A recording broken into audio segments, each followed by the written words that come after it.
Je vous salue au nom de Jésus. Salue ton voisin ainsi que ta voisine de gauche et de droite. Et je salue nos frères qui sont dans notre ancien temple. Des fois, on commence à vous oublier, alors que vous êtes aussi nombreux que nous ici. Je vous lance mes shalom. Alléluia. Alléluia. Ils me voient? Vous êtes sûrs? Alléluia. Amen. Des fois, je les oublie. Normalement, il fallait que ce soit un culte de sanctification, mais il s'avère que le message que j'ai commencé le dimanche passé sur la famille, je n'ai pas pu le finir. Et même au premier culte, pire encore, je n'ai pas pu finir. Alors, à mon retour de la Hongrie, parce que je pars demain, je vais rentrer lundi ou mardi, on va faire un séminaire mercredi, jeudi, vendredi ou jusqu'à samedi. Comme ça, je finis tout ce que j'ai à dire aux couples, aux célibataires et aux fiancés. Amen. Parce que des fois, vous savez, en matière de prédication, tu peux croire qu'un message est simple, mais plus tu le prêches, tu te rends compte que, il est profond, il est en train d'aider beaucoup de gens. Alors, Dieu te pousse à t'attarder. C'est ce qui fait que Dieu me pousse à m'attarder dessus. Donc, je continue l'enseignement sur le renouvellement de l'alliance dans le mariage. Amen. Ce sera ça, mon message encore ce dimanche. Et à mon retour, mercredi, vendredi et dimanche, si ça ne tombe pas dans une convention, un séminaire. Nous sommes debout, nous allons lire la parole de Dieu. Colossiens 3, versets 18 à 19. Femmes, soyez soumises à vos maris, comme il convient dans le Seigneur. Maris, aimez vos femmes et ne vous aigrissez pas contre elles. Deuxième passage, Ézéchiel 16, verset 60. Ézéchiel 16, 60. Mais je me souviendrai de mon alliance avec toi au temps de ta jeunesse et j'établirai avec toi une alliance éternelle. Que Dieu bénisse sa parole. Asseyez-vous, s'il vous plaît. Je ne saurais pas revenir à ce que j'ai dit le dimanche passé.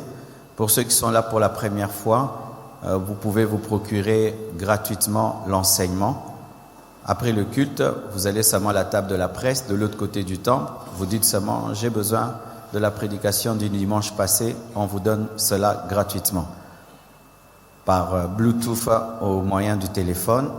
Aussi, vous pouvez aller sur Internet, sur notre application Pasteur Marcelo Tunasi, sur Google Play Store. Vous téléchargez l'application, vous aurez toutes les prédications audio et vidéo gratuitement. On avait un petit problème avec Apple, on vient de régler le problème. Maintenant, avec vos Apple, vos iPhones, vous pouvez aussi avoir l'application sur App Store. Vous tapez seulement Pasteur Marcelo Tunasi, vous aurez l'application et toutes les prédications. Que Dieu vraiment soit loué. Comme ça, avec les Samsung et les iPhones, tout le monde peut avoir l'application. J'étais en train d'enseigner sur la différence entre l'Ancien Testament et le Nouveau Testament. Et quand j'ai fini, le Seigneur m'a dirigé d'enseigner sur le renouvellement de l'alliance, que j'ai commencé à enseigner sur le renouvellement de l'alliance spirituelle avec Jésus. Mais le Seigneur m'avait demandé de toucher aussi sur le plan marital, parce que notre relation avec Jésus-Christ est un mariage. Amen.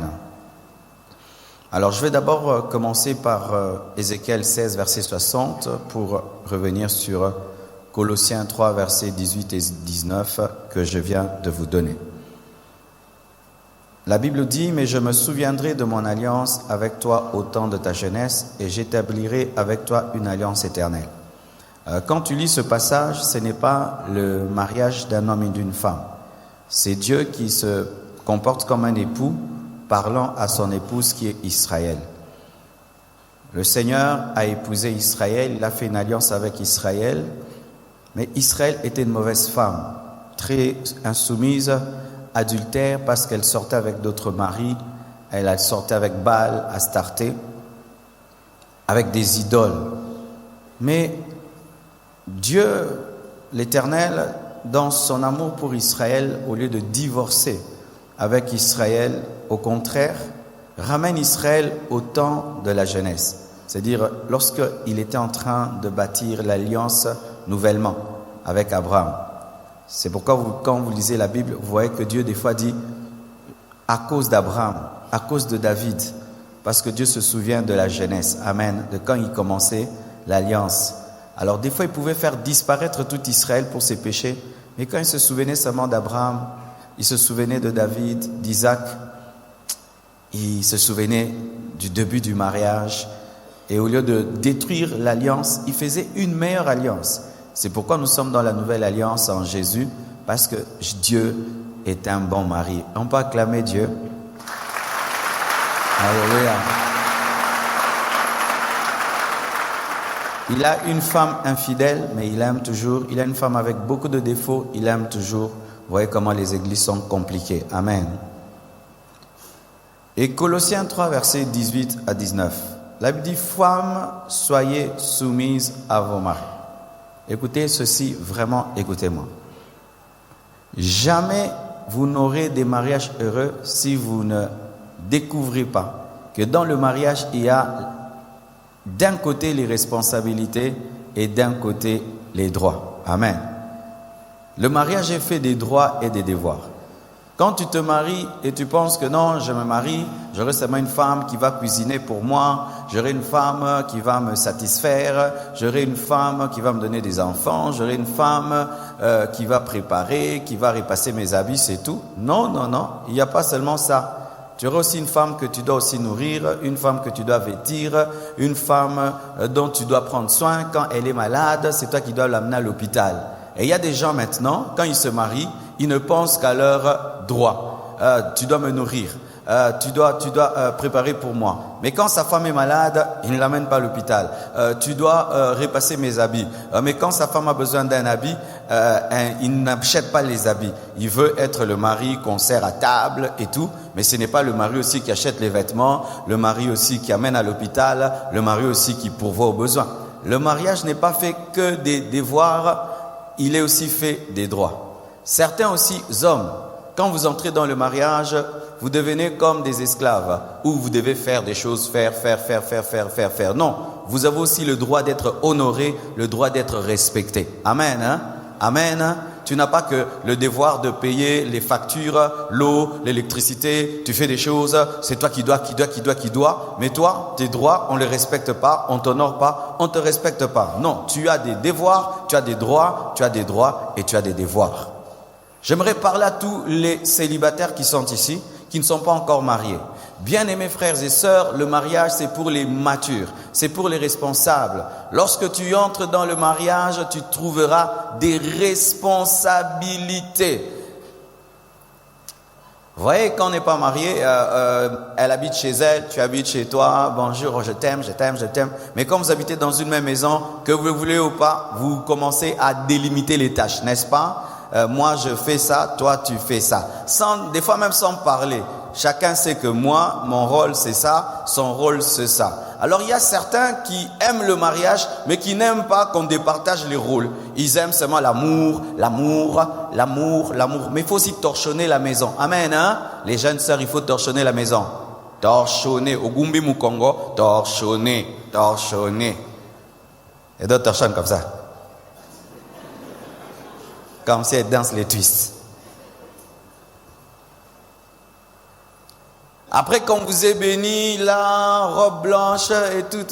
Et mais il faut avoir une maison propre. Et la maison ne sera pas propre toute seule. Et c'est pas qu'au début que vous aurez des travailleurs, à moins que vous soyez un couple jeune déjà très béni. Mais au départ, vous n'avez pas des domestiques. C'est toi qui dois nettoyer ta maison. Et ça ne doit pas sentir le mafuta mbila, ça ne doit pas sentir le poisson. Alors, ce beau garçon qui au début, quand vous étiez fiancés, te parlait que « Ah, tu as un bon parfum, hein, tu es bien habillé. » Ah, le même garçon, quand il entre maintenant, il se marie à toi, il te dit « Cette maison sent mauvais. » Oh non, là tu as changé. Non, c'est la fréquence qui a évolué. Alléluia. Ce n'est plus que ton petit chéri, c'est devenu aussi un monsieur qui, lorsqu'il rentre chez lui à la maison, il aimerait trouver une maison propre que tu as torchonnée. Pour ceux qui sont en Europe, vous avez aussi le niveau, vous torchonnez avec madame. Vraiment, vous avez un don spirituel très élevé, un fruit du Saint-Esprit, vraiment, il y a côté là.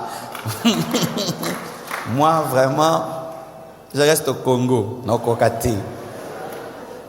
Mais vraiment, tous ces hommes-là, vraiment, qui sont en Europe, vous torchonnez, vous lavez les assiettes. Vraiment, vous êtes extraordinaires. Continuez. Vraiment, que Dieu soit avec vous. Je vous soutiens de loin. Vous qui aimez l'Europe, tu vas porter les bébés, hein? Vous qui aimez l'Europe, bébé. En Europe, le bébé, c'est pas que pour madame, hein? Le bébé. Hey! Toi, elle. Enlevez les couches, tu apprendras. Enlevez les caca, tu apprendras. Au solo, ndeko, au Kolongola. Ça, non, bien aimé. Moi, je reste au Congo. Je ne peux pas. Je vais m'évanouir. Mais vraiment, vous qui le faites, vous êtes des super papas. Continuez. Amen. Responsabilité. Et quand vous lisez la Bible, on dit femmes, soyez soumises. C'est l'impératif. La soumission de la femme, ce n'est pas un choix. C'est pas, j'ai choisi d'être soumise, j'ai décidé d'être soumise. Non, ce n'est pas une option. Tu dois être soumise. La soumission est une obligation dans le mariage. Et que dit la Bible? Femmes, soyez soumises à vos maris comme il convient dans le Seigneur. C'est-à-dire quoi? La soumission à ton mari est un signe spirituel. C'est une manifestation d'une maturité spirituelle. C'est pourquoi, chère maman, si tu sers Dieu avec moi, tu n'es pas soumise à ton mari, tu ne peux plus servir Dieu avec moi. Je répète, toute femme insoumise ne peut pas servir Dieu à l'église. Je répète, toute femme insoumise ne peut pas servir à l'église. Elle n'est pas un modèle. Elle n'est pas un modèle. Tu ne peux pas prêcher ici à l'église, tu es prédicatrice à l'église, insoumise à ton mari, tu es modératrice à l'église, insoumise à l'église, tu entends les cantiques, insoumise à ton mari, présidente d'un département, insoumise à ton mari. Qu'est-ce que tu prêches aux femmes? Tu ne peux pas. C'est un signe que tu ne connais pas Jésus, parce qu'il est écrit comme il convient dans le Seigneur. La spiritualité, ce n'est pas seulement prier, chanter, danser, avoir des visions. La spiritualité, c'est être soumise à son mari. Et une femme qui se soumet à son mari est spirituelle. Et une femme insoumise est charnelle. Elle est charnelle, elle est démoniaque. Alléluia. Et la Bible dit, Marie, aimez vos femmes. Impératif. C'est pas que non, j'ai décidé de commencer à t'aimer. Non, tu épouses une femme, tu dois l'aimer. Amen, hein? Tu dois l'aimer. Et ce qui est bizarre, certains hommes, c'est comme si ils recherchent la femme de leur vie en étant mariés. Il s'est marié, maintenant il cherche la femme de sa destinée alors qu'il a déjà épousé une femme. En train de chercher la femme de sa destinée dans le mariage. Tu ne peux pas dire quand tu es marié que ces derniers temps je ne t'aime pas. Tu dois aimer, c'est obligatoire. Nana tinda kyo balai. Alléluia. C'est vrai. Cette femme ne s'occupait pas de toi. Est-ce qu'elle te saluait? Elle te causait? Elle te cherchait pas? Tu la cherches et tu la dragues. Des cadeaux. Tu insistes. Et puis elle te dit oui.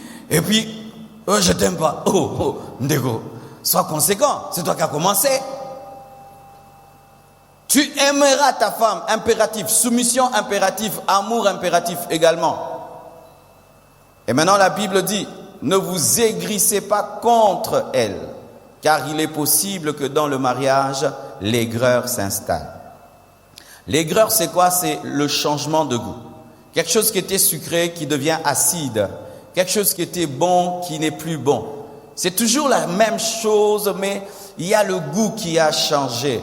Et il est possible dans le couple que l'aigreur puisse s'installer à cause de plusieurs choses dont j'avais déjà parlé et aujourd'hui je vais continuer. L'aigreur est due des fois à une perte de séduction et d'attirance physique et psychique. Lorsque ton mari cesse de t'attirer, ta femme cesse de t'attirer physiquement, du coup, l'aigreur entre dans le couple. Tu vois ta femme nue, ça te dit rien. Tu vois ton mari nu, ça te dit rien. C'est comme si c'était un bébé, quoi. Tu vois les bébés quand ils se lavent, ça nous fait quoi? Ça ne fait rien. Et il y a certains couples qui sont là, mariés. Même s'ils voient son mari ou sa femme en tenue d'Adam, d'ailleurs ça l'énerve. Tu ne peux pas t'habiller rapidement là. Célibataire. Il y a des célibataires qui disent, oh, jamais. Non. Qu'est-ce que le pasteur, qu'est-ce qu'il dit là? Marie-toi. Si dans votre mariage, vous m'écoutez, l'autre est en tenue d'Adam, ça ne te fait rien, ça ne te dit rien. Il y a quelque chose, une maladie qui a commencé. Vous n'êtes plus attirés l'un par l'autre. Si pour vous unir, il faut vous chamailler d'abord. Il faut des revendications vraiment donc botombo qui fait quota. C'est terrible. Certaines femmes commencent à dormir avec des culottes en jean. Ah oui, des ceintures en cuir. Kamikaze, blindées comme tout. Quand elle s'habille, c'est comme si elle va se battre. Elle porte des jeans et des jeans et des jeans et des collants. Et tu es marié. Et tu es marié. Maman, c'est ce que tu fais là. Est-ce que c'est différent de la sorcellerie? Tu épouses un homme, tu dors à côté de lui, mais tu es habillé en jean, collant, ceinture très bien fermée. Et tu veux que cet homme-là, le matin, te donne des bisous. Oh, tu es la meilleure femme du monde. C'est un hypocrite, même s'il est rempli du Saint-Esprit. Est-ce que vous vous unissez toujours sexuellement facilement? Ou vous avez des délestages comme l'électricité du Congo? Après 2 mois, 3 mois. Et sans parler que du physique, le psychique. Est-ce qu'il y a une attirance psychique? C'est-à-dire, est-ce que l'autre te manque? L'autre te manque. Sa présence te manque. Quand vous étiez des célibataires, la présence de l'autre te manquait. Mais tu peux faire 1 mois, tu ne vois pas ta femme, ça te fait rien. 1 semaine, tu ne causes pas avec elle, ça te fait rien. Vous pouvez passer toute la journée dans une même maison. Vous n'échangez absolument rien du tout. Et ça ne te manque même pas. Mais quand tu es célibataire, tu téléphones. Tu es où? Je voulais seulement entendre ta voix. Maintenant, sa voix t'énerve. Vous êtes malade. Il y a un problème. Parce que lorsqu'on s'aime, on est attiré physiquement et psychiquement. Même psychiquement. C'est-à-dire, tu n'as pas besoin d'elle physiquement, mais sa présence, lui parler seulement, l'écouter, causer, te donne la joie et la paix. Est-ce que vous avez ça? Si vous n'avez pas ça, votre couple est malade. Vous devez le reconnaître. Causer, voir vos parents, voir les hommes de Dieu prier, parce que vous êtes malade. Et cette maladie, si elle tarde, elle peut conduire au divorce. L'aigreur est due à une perte d'amitié et de complicité. Je dis toujours aux gens dans le mariage, ne cherche pas une femme à épouser ni un homme à épouser. Cherche un ami ou une amie à épouser. Alléluia. Épousez vos amis. Épousez vos amis. Si quelqu'un t'aime et veut t'épouser, laisse le temps au temps jusqu'à ce que vous allez atteindre un niveau d'amitié pour l'épouser. Vous savez pourquoi? Dans la vieillesse, il n'y a pas de sexualité, mais dans la vieillesse, il y a l'amitié. Imagine que vous vieillissez ensemble jusqu'à 70 ans, 80 ans. Qu'est-ce que vous allez faire? Amen. Si causer. Maintenant, tu vieillis avec quelqu'un Koutoukou, c'est quand vous voyez des vieillards, la femme, son mari est vivant, elle va vivre chez ses enfants, elle est son mari. Pourquoi? Il n'y a pas d'amitié. Mais quand vous voyez 2 vieillards qui sont des amis, ils vivent ensemble jusqu'à la fin. Si l'un meurt, l'autre suit. Vous connaissez ça? Est-ce que ton mari est ton ami? Est-ce que ta femme est ton amie? Voici comment tu vas le savoir. Si tu es plus à l'aise avec un ami plus que ta femme, elle n'est pas vraiment ton ami. Si dans ta vie, il y a quelqu'un, un ami ou une amie avec laquelle tu es très à l'aise, tu dis tout, tu ne caches rien. Quand il vient, tu le vois, tu es super à l'aise, mais dans la présence de ta femme ou de ton mari, tu es différent, ce n'est pas ton ami. Mon meilleur ami, ma meilleure amie, c'est ma femme. Il n'y a personne à part Jésus le Saint-Esprit avec qui je suis aussi à l'aise que ma femme. Il n'y a personne, même pas mon père, ma mère, mes frères, mes sœurs, donc personne. Je peux passer toutes mes journées avec elle du matin jusqu'au soir, un mois, on cause, on rit. Le jour que cela ne sera plus, il n'y a plus d'amour. Est-ce que vous êtes des amis? L'amitié est différente de la collaboration. Certains mariés deviennent des collaborateurs, surtout lorsque vous faites des affaires ensemble. Vous voyez comment ils causent. Ils parlent des prix, d'argent, est-ce que tu as acheté ça, c'est comment. Alors leur causerie c'est autour de l'argent, des marchandises, mais leur causerie n'est plus autour d'eux. Et je bénis Dieu parce que mon épouse m'avait aidé. Parce que comment je l'ai épousée, j'ai voulu faire d'elle ma collaboratrice dans le ministère.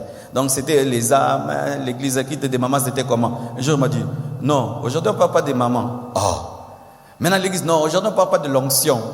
On parle de nous deux. Ah oui, j'ai compris que je voulais en faire ma collaboratrice alors qu'elle ne s'est pas mariée à moi pour être ma collaboratrice. D'abord pour être ma femme, ensuite ma collaboratrice. Mais si toute votre conversation ne tourne sur l'argent, acheter, vendre, amener les études des enfants, bien aimé, je peux parler de ça avec tout le monde. Mais quel est ce niveau de dialogue que tu n'as qu'avec ta femme? Vous parlez tout le temps travail. Sans parler boulot, il n'y a rien à se dire. Vous êtes des collaborateurs, vous n'êtes pas des mariés. L'aigreur est due à une division. Voici comment commence la division dans le couple. Vous vous chamaillez. Ça commence toujours, on se chamaille. Des fois pour rien du tout. Et quand on se chamaille, il y a un qui sait toujours qu'il a tort. Vrai ou faux? Vrai ou faux? Il y a toujours un qui sait qu'il a tort. Alors celui qui sait qu'il a tort, au lieu de s'humilier, il refuse. L'autre qui sait que l'autre a tort, attend que celui qui a tort dise qu'il a tort. Maintenant tu attends, l'autre aussi attend. Là, ça a commencé. Lui, il doit présenter des excuses. Moi, je dois lui pardonner. Et ça fait quoi? Quand vous allez dormir, vous donnez le dos. Pendant que tu lui donnes le dos, toi tu réfléchis en regardant les murs, elle réfléchit en regardant la garde-robe. Et si vous avez l'Esprit de Dieu, vous pouvez vous retourner, vous régler le problème. Mais si vous n'avez pas l'Esprit de Dieu, le matin, vous vous réveillez ainsi, et vous vous arrangez, n'est pas vous rencontrer, mais dans une même maison. C'est pourquoi la division des hommes riches dure plus que les pauvres. Pourquoi les pauvres? La maison est tellement petite qu'il faut vous croiser, car. Donne-moi la main que je parle. Mais quand vous êtes riche, tu peux être dans le salon des femmes pendant qu'elle est dans le salon des garçons, et tu peux être dans le balcon pendant qu'elle est dans le grand couloir. Mais les pauvres, une chambre, une seule douche.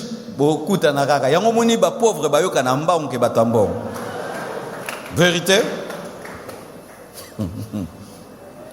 Pour ceux qui sont sur internet, il y a des choses qu'on dit bien qu'à Lingala. Il faut apprendre les Lingala. Alors ça fait, chacun se réveille en colère. Et demain, tu ne supportes plus de dormir avec l'autre. Tu prends un matelas, tu mets par terre. L'autre dort sur le lit, toi tu dors en bas. Vous faites ça une semaine. Après, tellement que vous ne vous entendez pas, vous ne voulez plus vous croiser, l'un décide encore. Lui quitte vraiment la chambre. Il va dans le salon ou dans la chambre des enfants. Et si vraiment ça perdure, l'homme commence à faire 3 jours, il découche. Et après, un jour, le divorce. Mais ça a commencé une nuit. Réglez vos problèmes à temps. Réglez vos problèmes à temps. Tu vois ce que tu appelles petit problème? Ce n'est pas un petit problème. Derrière ce petit problème, il y a un divorce. Règle-le à temps. S'il se gangrène, ça peut amener une amputation. Et d'autres, la rébellion. La femme s'est mal décidée d'être rebelle, a changé. On m'a trop dominé dans cette maison. L'émancipation de la femme. Parité. Au lobby, lobby. Décision. Tu sens que la femme qui était douce commence à répondre. C'est la rébellion. Il y a une rébellion sans armes dans ta maison. Tu punis les enfants. Ne regardez pas la télé. Elle dit, regardez. Personne ne sort. Allez jouer au jardin d'Éden. Voici encore quelque chose que j'aimerais dire aux parents. Ne faites jamais ceci. Tu punis un enfant, madame punit l'enfant, papa tu viens, tu enlèves la punition. Maman, monsieur punit, madame vient et change la punition. Les enfants sont des grands psychologues, ils vont découvrir qu'il y a division entre vous deux. Ils vont commencer à se jouer de vous. Ce sera du genre, tu dis plus de télé. Et puis ils vont pleurer chez maman. Maman, je m'ennuie, je peux regarder TJ. Ok, va regarder TJ. Et toi qui as mis la punition, qui as puni. Pourquoi tu regardes la télé? C'était maman qui avait dit que je regarde. Maintenant, tu ne veux pas parler du mal de maman devant l'enfant. Azio. Petit comme psychologue, puis politicien.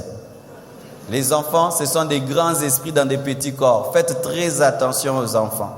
La rébellion, où la femme décide, je ne veux plus préparer, lui-même va préparer. Je ne veux plus rien faire.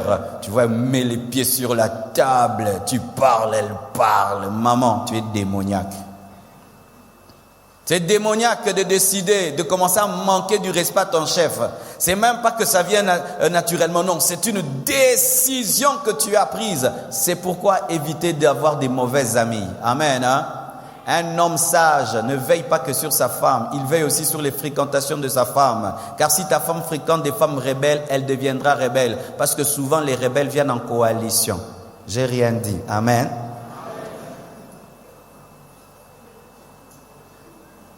T'as pas remarqué que depuis que ta femme fréquente telle femme, c'est quand elle commence à te manquer du respect? Ça vient de quelqu'un qui lui a dit, moi mon mari quand il gueule je me tais. Tu quoi? Je me tais. Même si tu as raison, je me tais. Non, tu vas pas me dire ça. Mais toi tu es quel genre de femme? De 1940?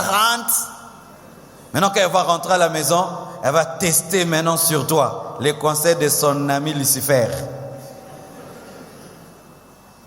Si tu vois un changement radical dans ton épouse ou dans ton mari également, vérifie son entourage. Souvent, c'est lorsqu'on change d'entourage qu'on change de comportement.